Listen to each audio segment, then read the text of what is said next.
Welcome back, adventurers. Welcome back. Thank you so much for joining in on this little jaunt. Well, halfway through the jaunt. I've already completed halfway through this journey. I'm headed to Heroes and Villains in Warner Robins, Georgia, because it is Wednesday. And on Wednesdays, as I have announced before, I go to Heroes and Villains to play Dungeons and Dragons. Where at the current moment, I am playing the character of Fobble. Fobble is a hare folk, which if you don't know what hare folk is, imagine a werewolf, but it's a hare, like a rabbit. Big ears, long legs, powerful kicks, that kind of stuff. I am playing Fobble, the hare folk, and I am the cleric slash paladin, or one of the cleric slash paladins in the adventure. There's another paladin. I don't think he's in cleric. Either way, my character roams across in the full plate armor as a hare, dressed up like a turtle, and that reminds me of something. As I'm coming into town, getting ready to play my hare folk Tortoise, is the rhyme, the story, I forget what it's called. We'll call it a fable of the tortoise and the hare. And we all heard the story about how the tortoise and the hare went to get in a race, and the tortoise won. And they try to teach you that slow and steady wins the race, not being a fast rabbit. But I have conflict with this, for I don't feel that it was the tortoise that won the race. If you've seen the movie with Sylvester Stallone, it's relatively new, The Samaritan. He plays a character throughout the movie where he is perceived as the good guy. And spoiler alerts for this, everybody. If you haven't seen Samaritan yet, click off this video, because I'm going to ruin some shit for you if you don't. Have you clicked off yet?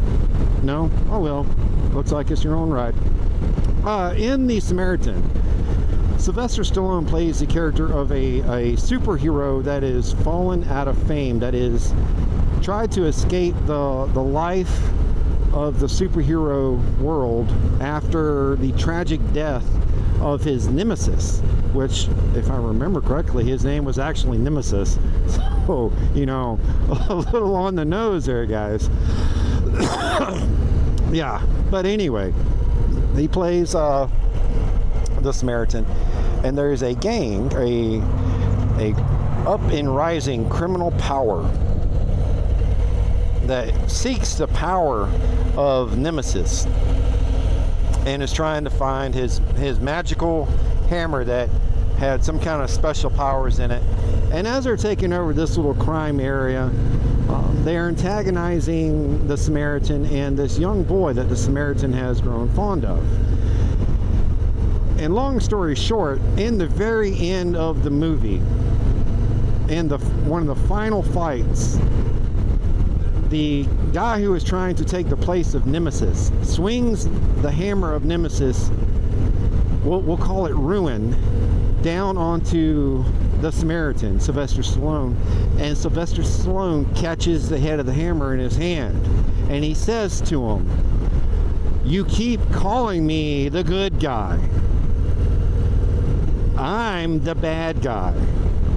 And then he beats the hell out of the group, because he is Nemesis. He is the bad guy. He is the one with the true chaotically evil powers that were reawakened because you didn't leave him alone.